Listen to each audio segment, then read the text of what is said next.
오늘 말씀의 제목을 인생이 쓰다고 느껴질 때에 라는 제목으로 여러분과 은혜를 나누고자 합니다. 출애굽해서 이 수르 광야를 거쳐서 이제 마라를 도착하게 되는데 그 길이가 대략 한 53km 정도밖에는 되지를 않습니다. 고센 땅에서 출애굽한 이스라엘 백성들이 물을 얻지 못한 채 사막을 건너서 이 장소에 도착하게 되는데, 이 장소의 이름은 지금으로 현재 지명으로 오윤무사라고 하는 지역입니다. 그 오윤무사에 도착을 했을 때 아마 그들이 굉장히 목이 말랐음을 우리는 어렵지 않게 추측을 할 수가 있겠지요. 아마 그 지역 관계상 잠깐 우리 지도를 좀 보여주시면, 저 고센 땅에서부터 그들이 출애굽하여서 숲곳을 거쳐서 비아이롯을 거쳐서 마라까지 자랐을 때에, 지금 저 지도에서 여러분이 금방 보실 수 있지요. 홍해 바다에서부터 멀리 떨어져 있지를 않습니다. 그러니까 저 오윤무사, 성경 지명으로는 마라라고 하는 지역에서 이 홍해를 바라보면 그냥 저기 멀리 해변가가 보이는 그러한 거리입니다.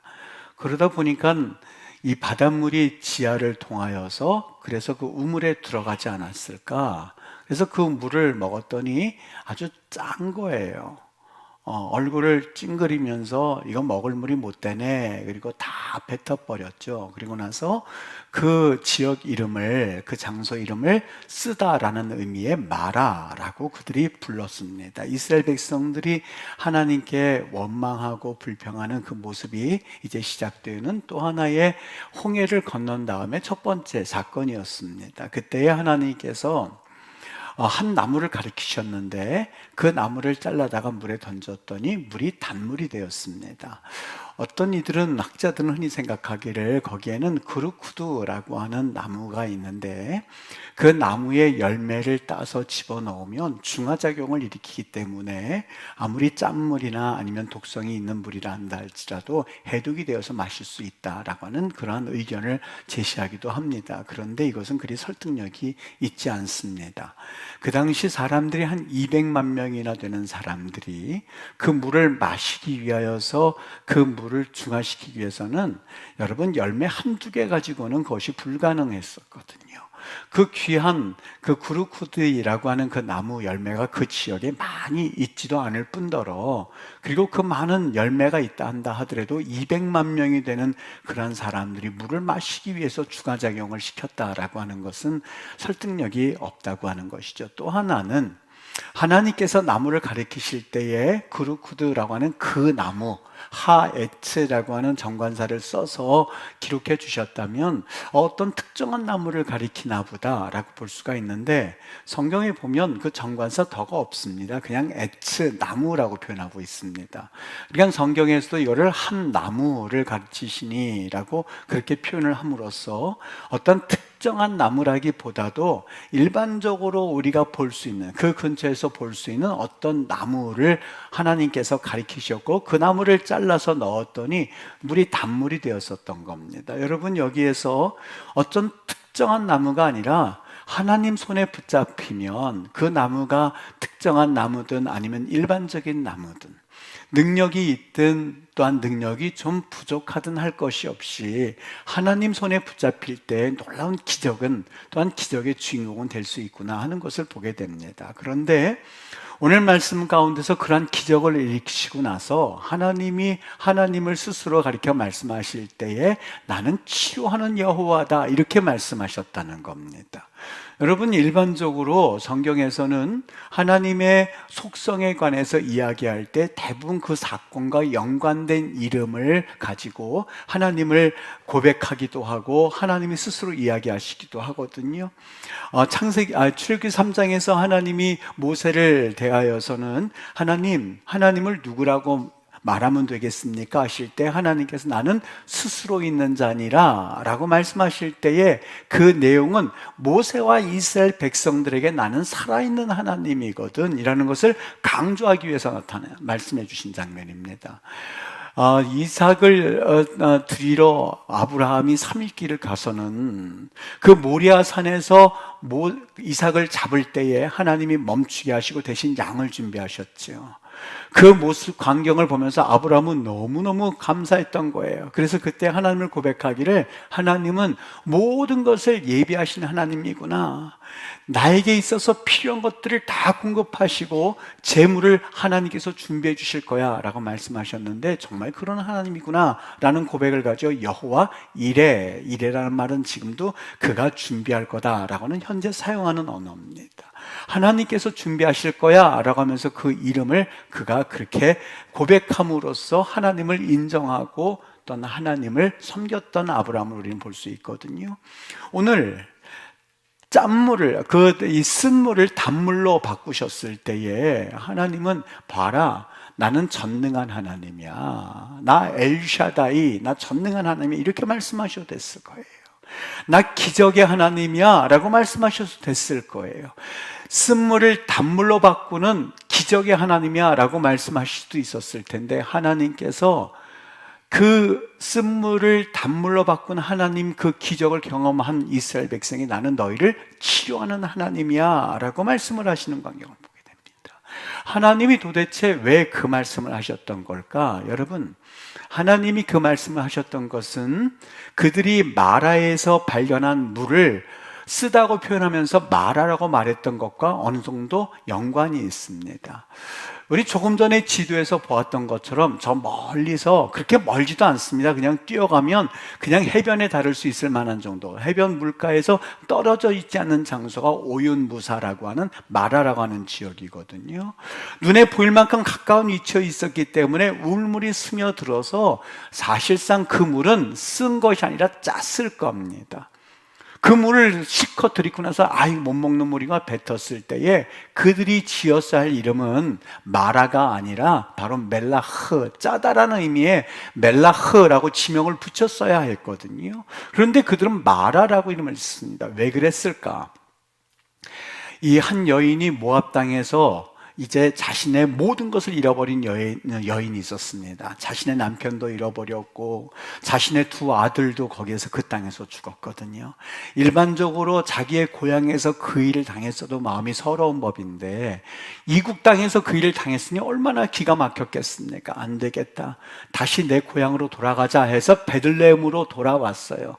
과거에 자기를 알고 있던 여인들이 이가 나오미가 아니냐 그러면서 그 여인을 향해서 반겨 맞을 때에 자신은 기가 막혔어요. 자신의 이름이 나오미라고 하는 그 나오미라는 이름은 반갑다, 기쁘다, 지금도 나옴 메오드 그러면 기쁘다, 만나서 반갑다라는 의미거든요. 나임 메오드 그래요.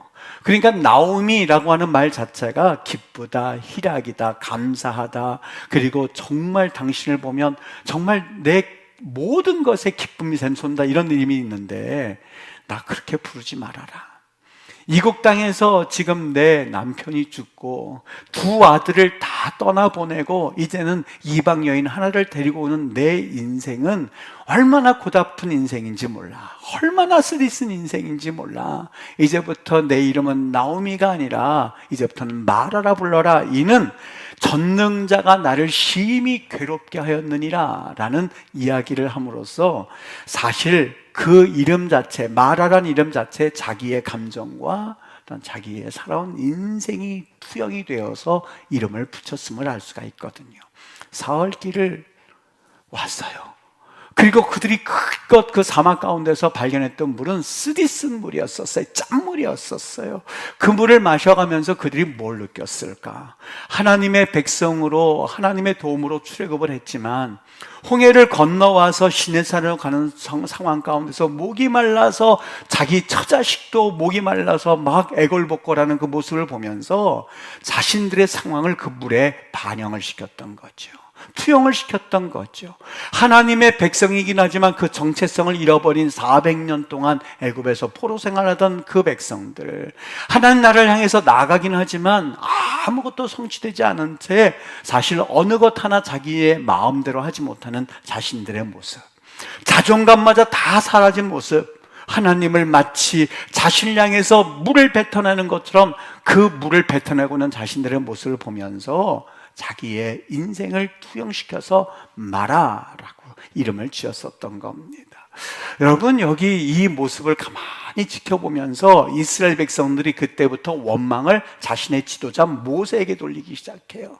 이해가지 않는 부분이 하나가 있어요. 출애굽기 15장 24절에 보면 백성이 모세에게 원망하여 이르되, 불평하여 이르되 우리가 무엇을 마실까 하면서 모세를 잡고 우리에게 물을 달라고 요구하는 그들의 모습이에요. 여러분, 어디에서 이해 안 되나요?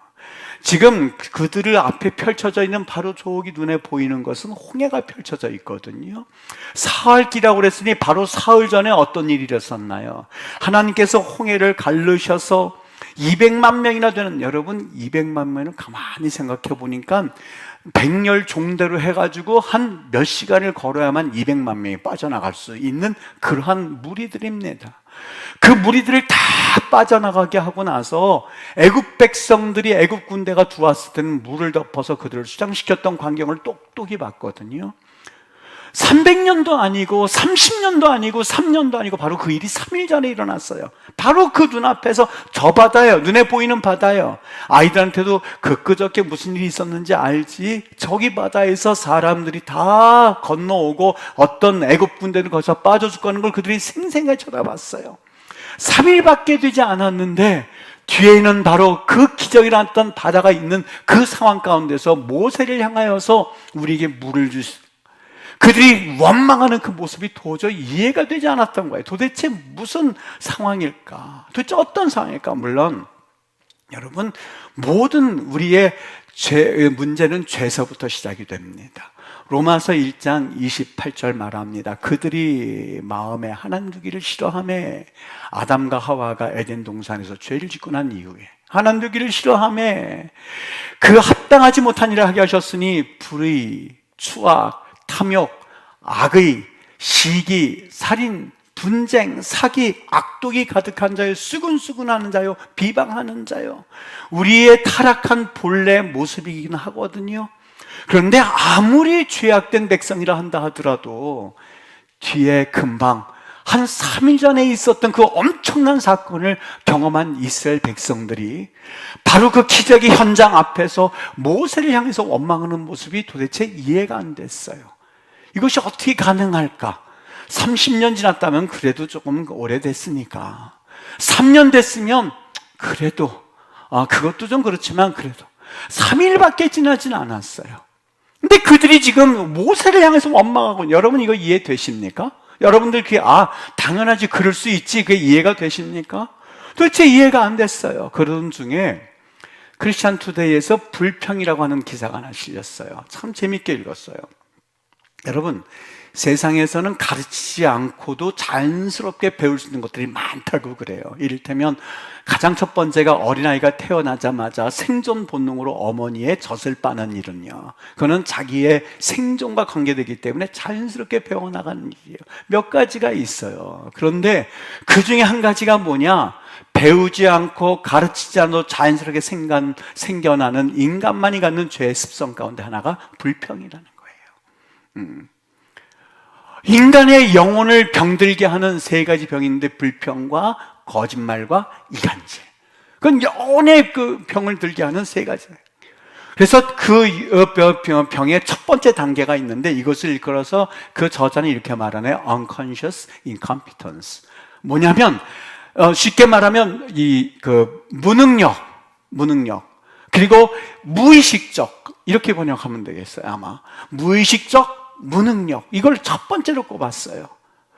이게 무슨 얘기인가 하고 읽어봤더니, 불평은 하는 사람들의 첫 번째 특징이 있다면 자기가 얼마만큼 불평을 하는지 의식하지도 못하고 또 그 불평하는 것에 대해서 제어할 수도 없을 만큼 하는 것이 불평이라네요. 여러분, 그러니까 이것은 무능력해져서 자신도 모르게 통제할 수 없다 보니까 이거는 영적 질병으로 취급을 하네요. 자신이 원하는 어떤 욕구가 있는데 그 욕구에 대해서 그 욕구가 해결되지 못하는 것을 인정하지 못한 채 그 욕구 불만에 대한 나름대로의 질병의 고름 같은 것이 바로 불평이라고 설명을 합니다. 그래서 이러한 질병이 있는 자들에게는 세 가지 현상이 생기는데, 첫 번째는 뇌가 건강해지지 않는다는 거예요. 뇌의 건강이 악화된다는 거예요.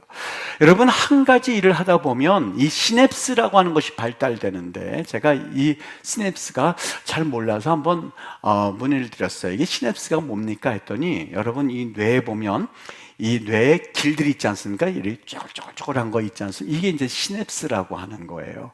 이 시냅스가 어떤 사람에게는 어떻게 발달되고 어떤 사람에게는 어떻게 발달되는데, 이 불평의 이런 한 가지라든 이 일들, 불평이라든지 감사라든지 이걸 반복하다 보면 거기에 해당하는 뇌의 시냅스가 점점 발달이 된다는 거예요. 그래서 숙련이 된다고 하는 거예요.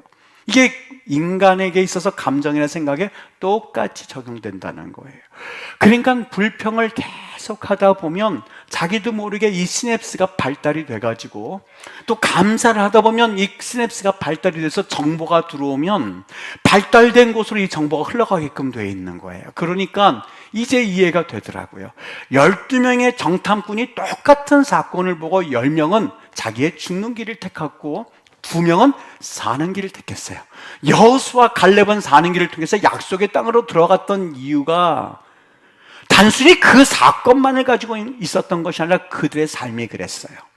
여호수아도 그렇고 갈렙도 그렇고, 여호수아는 계속해서 모세를 따라다니면서 하나님이 그에게 말씀하시는 것과 그가 하나님에 반응하는 것들을 바라보며 그의 시냅스가 하나님 앞에 순종, 하나님의 언약의 성취 시냅스가 점점 발달되었다는 거예요.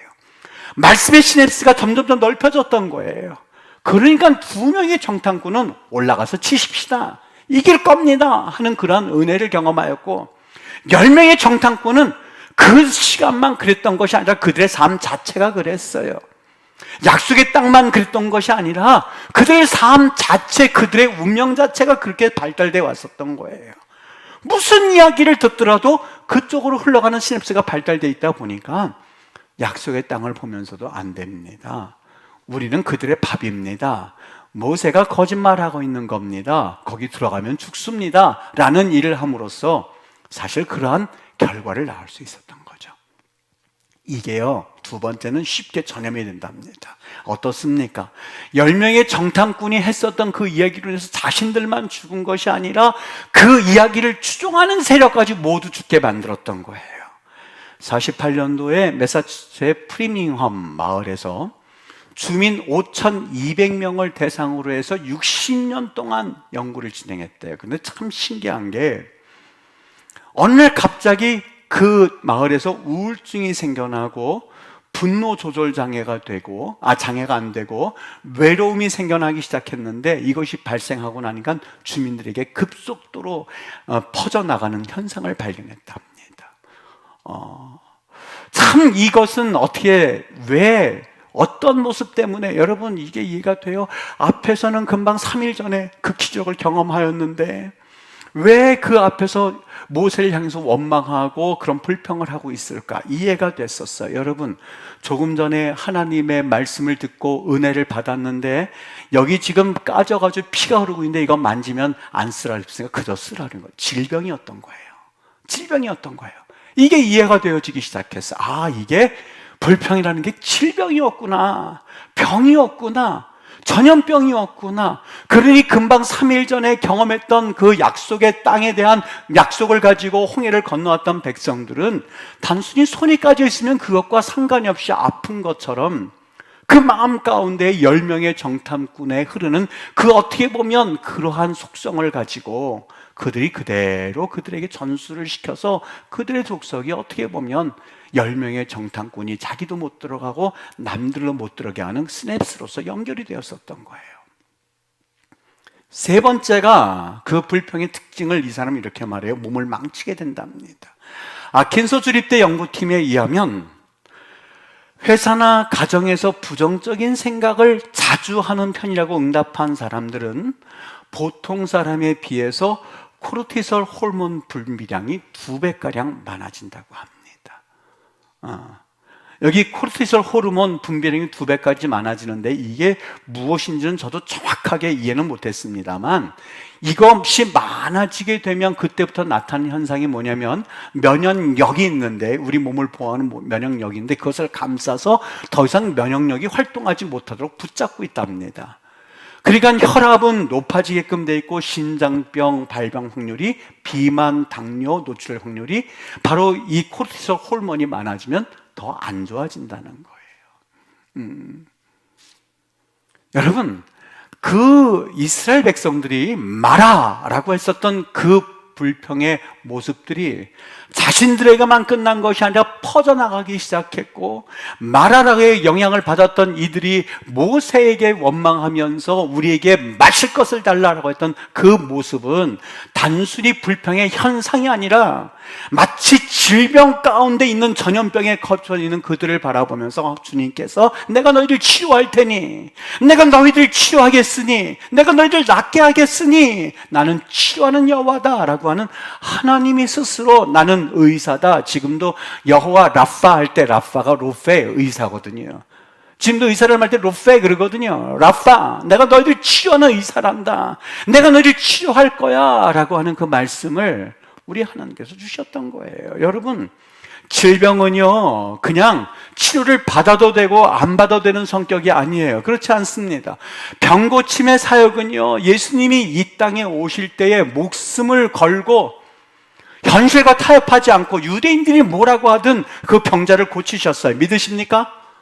여러분 믿으십니까? 예수님께서 이 땅에 오신 것은 우리를 영적으로 치유하셔서 하나님의 거룩한 백성 되게 하시고, 그리고 우리를 육신에서 구원하시기 위한, 다시 말하면 질병에서 자유케 하시는 그 목적을 가지고 이 땅에 오셨습니다. 치료의 복음을 우리는 정면으로 인정하셔야만 해요. 병고침의 사역은 이 세상에 계실 때뿐만이 아니라 들어보세요. 마가복음 16장 15절, 너희는 온 천하에 다니며 만민에게 복음을 전파하라. 믿고 세례를 받는 사람은 구원을 받을 것이요 믿지 않는 사람은 정죄를 받으리라. 믿는 자들에게는 이러한 표적이 따르니 곧 그들이 내 이름으로 귀신을 쫓아내며 새 방언을 말하며 뱀을 집어올리며 무슨 독을 마실지라도 해를 받지 아니하며 마지막 병든 사람에게 손을 얹은 즉 나으리라. 할렐루야. 병 낫기를 원하시면 여러분 아멘 하십시오. 손을 얹은 즉 나으리라. 여러분, 이것은 예수님이 막 하늘로 승천하시기 전에 마지막 제자들에게 주셨던 미션, 사명이었었어요. 하나님의 사명이었었어요. 어떤 거요? 병 낫게 하여라. 사명이었었어요. 제자들에게 최후의 명령으로 주셨던 것이 손을 얹은 즉 병이 나을 테니 가서 손을 얹으라는 거예요. 낫게 하라는 거예요. 여러분, 병 고치는 일이 중요한 일이 아니라면 예수님께서 뭐 때문에 최후의 명령, 유언과 같은 그 명령을 말씀하셨겠어요? 병이 낫는 사역은 너무 중요할 뿐만이 아니라 우리에게 있어서 너무너무 관심거리의 대상이에요. 이사야도 말합니다. 채찍에 맞음으로 너희는 나음을 입었더라 한 말씀을 그대로 베드로전서 2장 24절 이사야 말씀을 인용해서 그도 말합니다. 예수님이 채찍에 맞음으로 예수님이 채찍에 맞음으로 너희의 질병이 고쳐지고, 너희의 신경통이 고쳐지고, 너희의 위장병이 고쳐지고, 너희의 코병이 고쳐지고, 너희의 생각도 고쳐지게 될 것이고, 너희의 오장육부의 질병도 고쳐지게 될 것이고, 이 말씀을 우리에게 주셨어요. 예수님 믿고 병 고쳐지면 횡재한 거고, 안 고치면 많은 것이 이 차원이 아니에요. 채찍에 맞음으로 병 나음을 입었도다 말씀하셨으니 이 시간 주님 앞에 나와 기도하고 하나님 앞에 믿음으로 서는 이들마다, 그리고 안수받고 기도하는 이들마다 하나님께서 병 낫는 역사를 주신 줄 믿으시길 바랍니다. 예수님의 피의 부르짐이 오늘 교회에 있거든요. 채찍에 맞음으로 너희는 나음을 입었으니, 만일 이 피의 부르짐을 교회가 등한시한다면 여러분, 이것은 주님의 사역의 일부분을 부정하는 것과 같습니다. 예수께서 사역 중에 가장 귀한 사역들, 마태복음 4장 23절 갈릴리에 두루 다니사 회당에서 가르치시며 천국 복음을 전파하시며 백성 중에 모든 병과 모든 악한 것을 고치시니 그의 소문이 온 수리아에 퍼진지라. 사람들이 모든 앓는 자 곧 각종 병에 걸려서 고통하는 자, 귀신 들린 자, 간지하는 자, 중풍병자를 데려오니 그들을 고치시더라. 할렐루야. 여러분, 안수받았을 때에 뭔가 육신이 조금 뭔가 달라지고 그리고 병이 고쳐졌다 하는 마음이 든다면 간증하세요. 이거 그냥 기분 상일까? 이렇게 하지 말아요. 인정하세요. 하나님 나 고치셨습니다. 할렐루야 고백하십시오. 그래서 이 치유의 사역을 강조하는 교회에서는요, 매 주일마다 여러분의 신경통이 예수의 이름으로 치유한 줄 믿으시기 바랍니다. 아멘. 여러분 이 가운데 안질도 고쳐짐의 역사가 있는 줄 믿습니다. 아멘. 여러분의 신경통도 고쳐진 줄 믿습니다. 아멘 합니다. 여러분 성경 보면 예수님께 나온 사람 가운데 단 한 사람도 병 고침을 받지 못한 사람이 없이 모든 병을 다 고쳐주셨어요. 이 대만의 재벌 그룹의 윌터 웽이라고 하는 윌터 웽 왕원샹이라고 하는 분이 있거든요. 미국 이름이 윌터 웽인데요. 이분이 비인두암 말기에서 고침을 받은 분입니다. 이 비인두암이라는 게 뭔가 하고 찾아봤더니 이 코 뒤에서부터 뇌까지 이르는 곳에 암이 들어간 거예요. 그러니까 이 코 뒤에서부터 뇌까지니까 이거 더 이상 손댈 수가 없는 거죠. 그냥 이 비인두암에 걸리면 다른 암도 물론 비슷비슷합니다만 1년 내로 사망이랍니다. 거의 예외가 없대요. 그분이 이 미국의 버클리 대학을 나왔는데 우리나라 대학들이 요즘 세계 대학 랭킹에 들어가지 못해서 아주 노심초사하고 있습니다만 이 버클리 대학은 아주 앞에 있는 대학들 중에 하나지요. 이건 참 수제죠. 사업을 얼마나 잘하는지 40대에 미국 최대 PVC 회사의 JM 이글사를 일궈냈어요. 모든 건축물에 대해서 이 파이프를 다 여기서 공급하게 되죠. 최대 기업인데 2022년 매출이 2조 6천억 2조 6천억이 되고요. 직원이 3,000명인데 평균 연봉을 한번 계산해 봤더니 많이 받는 분들도 있고 적게 받는 분들도 있을 텐데 평균 연봉이 8억이랍니다. 8억. 그러니까 2005년 11월 그가 40대에 이 상태가 안 좋아져 가지고 병원에 가니까 병원에서는 왜 이제 오셨느냐 하고 비인두암 말기라 얼마 살지 못할 거라고. 그러니까 이분이 윌터 웽이 어려서부터 교회는 손에 이끌려서 왔다 갔다 했습니다만 썬데이 크리스천이었던 거예요. 병고침의 치유사역도 경험하지 못하고 그리고 그냥 헌금하고 주일 지키면 되겠지. 근데 이 막 죽는다고 그러니까 여러분 이 죽음을 앞에 두면 생각이 달라지거든요. 내가 교회는 왔다 갔다 했는데 하나님 왜 날 버리셨냐고 하면서 그때부터 하나님께 관심을 두기 시작했어요. 믿음 좋은 부인이 손을 붙잡고 교회 가자고 해서 그냥 하나님 앞에 메어 달리기 시작합니다. 그 같이 메어 달리면서 그 윌터 웽이 방언을 받아요. 암이 나를 꽉 채워놔서 미국에서 치료받기 어렵다는 걸 알면서 방언도 받고 은혜를 경험하고 나서 자기의 은인으로부터 정보를 받는데 이 비인두암의 세계적인 치료 권위자가 있는 병원이 바로 홍콩에 있는 퀸 메리 병원이라는 얘기를 듣고 홍콩으로 건너갔죠. 거기서 그 치료를 받는데 그때 마침 두 명의 친구들이 찾아옵니다. 하나는 빈센트, 하나는 리차드. 전부 다 말레이시아 친구들인데 이 친구 와서는 병문안을 하고 그리고 윌터 웽한테 잘 견뎌 그리고 가려고 하는데 이 리차드에게 하나님이 감동을 주시는 거예요. 너 남아서 네 친구 위해서 기도해 줘라. 비행기를 막 타려고 하는데 그래서 비행기표를 취소하고 그 근처 호텔을 잡습니다. 여러분 친구를 잘 두면 이런 친구를 두면 사는 역사가 있거든요. 정탐꾼 10명의 정탐꾼과 같은 친구를 두면 그 백성들은 죽음의 길로 빠져드는 거거든요. 이 윌터 웽이 기도하는 친구를 둔 거예요. 자기를 위해서 기도하는 친구를요. 5개월 동안을 그 병원 옆에 호텔에 자리를 잡고 기도합니다. 하나님, 내 친구 살려주세요. 하나님, 내 친구 죽어갑니다. 비인두암이라고 합니다. 그때에 이 친구한테 하나님께서 또 다른 감동을 주세요. 리차드야, 네 친구한테 가서 전해주어라. 결정적으로 중요한 것은 치료에 있어서 중요한 것은 마음속의 미움과 원한의 대상을 용서해라. 예수님이 너를 용서한 것 같이 너도 용서해라. 너를 공격하던 사람들을 오래 못 보았다 한다 해도 마음의 원한은 어디를 가든지 너와 함께 한단다. 그 말을 전해줘요. 그때의 윌터 웽이 이 소리를 듣고서는, 이 하나님의 말씀이라고 듣고서는요, 그 말씀에 순종해요. 참 너무너무 귀하죠.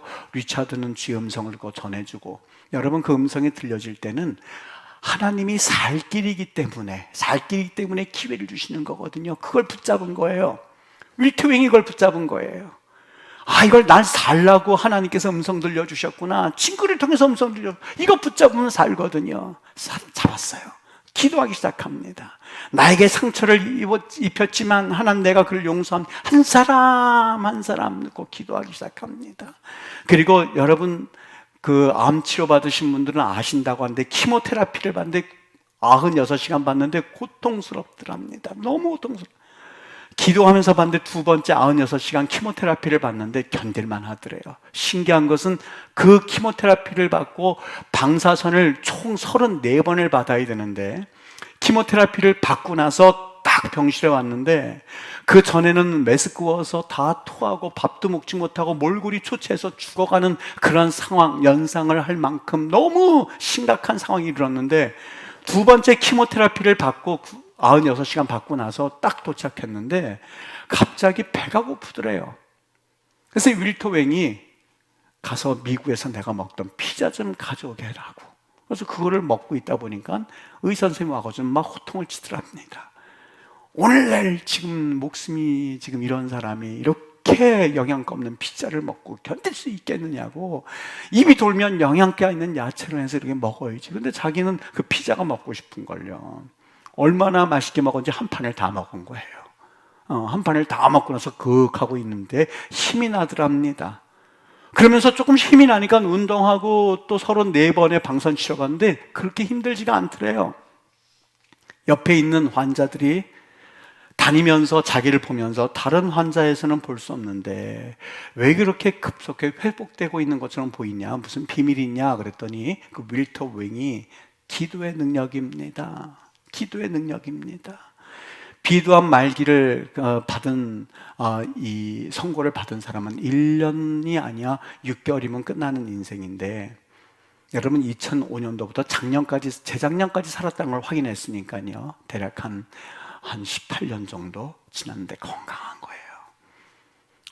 의사는 자기에게 사형 선고를 그렇게 했는데 자기는 그때 산 인생을 덤으로 산다고 하면서 5대학 6개주를 다니면서 우리 하나님이 나 치료하셨습니다, 나 낫게 하셨습니다, 복음을 전하고, 그리고 항암 치료를 받으면서 고통스러웠던 걸 간증하면서 다른 이들에게 그 복음을 전하는 윌터 웽의 간증은요, 참 많은 사람들에게 우리에게 감동을 주는 그러한 놀라운 하나님의 기적임을 알 수가 있습니다. 여러분, 주님께서 분명히 말씀하셨어요. 베드로전서 2장 24절, 그가 채찍에 맞음으로 너희는 나음을 입었나니, 그가 예수 그리스도가 채찍에 맞음으로써 나음을 입었나니, 이사야 53장의 말씀을 그대로 아멘으로 받을 수 있는 것은, 또 그 말씀이 믿어지는 것은 그 사람의 시냅스가 그동안 훈련이 됐던 거예요. 무슨 말씀을 들어도 아멘, 어떤 말씀을 들어도 아멘. 제가 어느 날 기도원에서 이 목사님이 그 말씀을 주시는데요, 그 말씀이 불처럼 다가오더라고요. 확 다가오는데 저 말씀 내게 주신 말씀이다 붙잡았어요. 저 말씀 내게 주신 말씀이다 붙잡았어요. 하나님 역사하시는 것을 그때부터 경험했어요. 그렇구나. 여러분, 어떤 말씀이든 그 말씀이 그냥 일반적인 하나님의 말씀을 로고스라고 말해요. 그런데 일반적인 하나님의 말씀이라도 내 마음에 감동이 되는 말씀은 따로 있는 것처럼, 그 말씀이 레마가 되어서 내 마음의 불덩이처럼 와을 때 그 말씀을 붙잡는 거예요. 사는 역사가 있는 거예요. 채찍에 맞음으로 나음을 입었습니다는 말씀이 내게 다가올 때 그 말씀은 살리는 하늘의 영으로, 말씀으로 오신 거예요. 믿는 자들에게 이런 표적이 따르리니, 믿는 자들이 이러한 표적이 따르리니, 그것을 하나님의 레마로 받은 자들이 이러한 표적이 따르리니, 병든 사람에게 손을 얹은즉, 병든 사람에게 손을 얹은즉 나으리라. 믿으십니까? 여러분, 병고침의 은혜, 정신적인 치유함의 은혜를 경험하게 되길 주의 이름으로 축원합니다. 여러분, 우리는 치료가 필요하지 않습니까? 정말 천국에 대한 소망을 가지셔서 이 치료가 필요하지 않습니까? 정말 만화 같은 쓰리쓴 인생을 살아가는 이 시대입니다. 아내가 남편을, 남편이 아내를, 그리고 자녀가 부모를, 부모가 자녀를 질시하고, 그리고 쓰디쓴 인생처럼 인생이 쓰다고 서로 이구동성으로 아우성입니다. 전쟁의 소식들이, 그리고 지진의 소식들이 우리 현실엔 빠르게 급속히 퍼지면서 온 현대인들이 정신적인 질병에 빠져서 더 이상 그 시냅스가 막혀져 있는 이러한 때에 하나님의 은혜의 시냅스를 열어야 되지 않겠습니까? 인생의 말에 있는 인생을 시냅스를 열어야 되지 않겠습니까? 그때 하나님이 이스라엘 백성이 주신 거예요.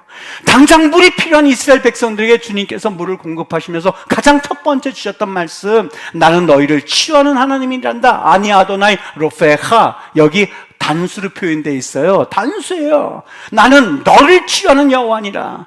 이 말씀이 전체로 들려지지만 어떤 이들에게는 그 말씀이 이 레마가 되어서 그 사람에게 치유하는 하나님의 능력으로 나가는 거예요. 그 영혼의 시냅스가 열려지는 거예요. 그 시냅스가 열려지면 여러분 선한 영향력으로 내 자녀가 살고 가정이 살고 내 이웃이 살아가는 거예요. 영육간에 여러분 쓰디쓴 마라를 경험하고 있습니까? 이 시간 주저 말고 예수님 앞에 나오게 되길 주 이름으로 축원합니다. 하나님, 내 시냅스를 열어주시옵소서. 불평과 원망과 좌절의 시냅스를 닫아주시기를 원합니다. 하나님 앞에 감사의 시냅스가 열려지게 해주옵소서. 그래서 똑같은 말씀을 듣더라도 어떤 이들은 감사와 기쁨으로서 칼칼칼칼 되어지는 말씀이 되어지고, 불평의 시냅스가 열려있는 이들에게는 감사의 시냅스가 달라져서, 그래서 그 이야기는 무슨 이야기가 되더라도 불평의 시냅스로 작용해서 입술로 나오게 되어 있는 거예요. 병이에요. 여러분 치료받기를 원하십니까? 치료받기를 원하십니까? 여러분 조금만 더 크게 여러분 고백하십시오. 치료받기를 원하십니까? 할렐루야.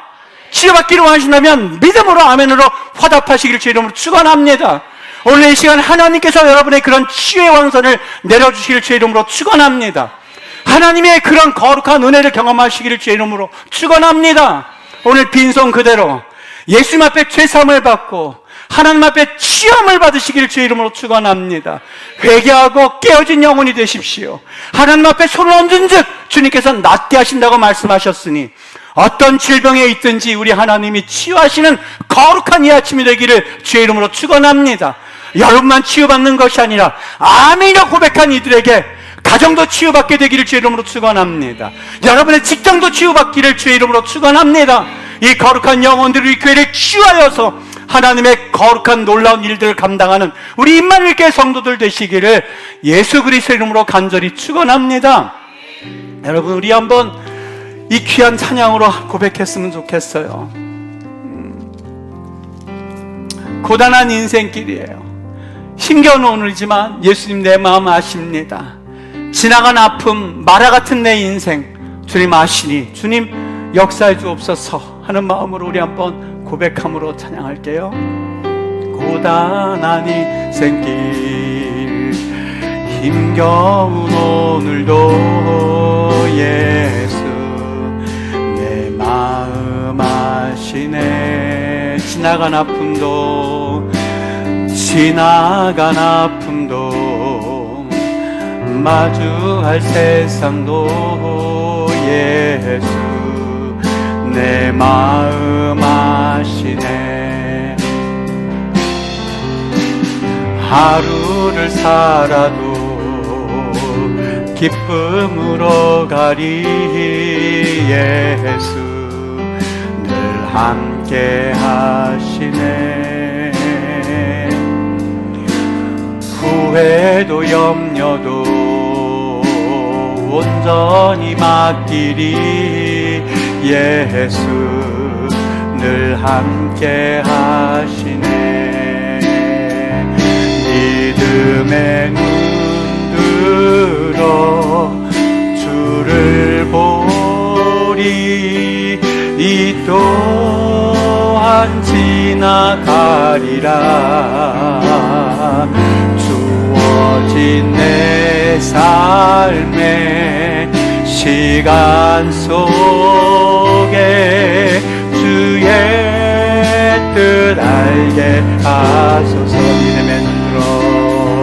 믿음의 눈 들어 주를 보리 이 또한 지나가리라. 주어진 내 삶의 시간 속에 주의 뜻 알게 하소서.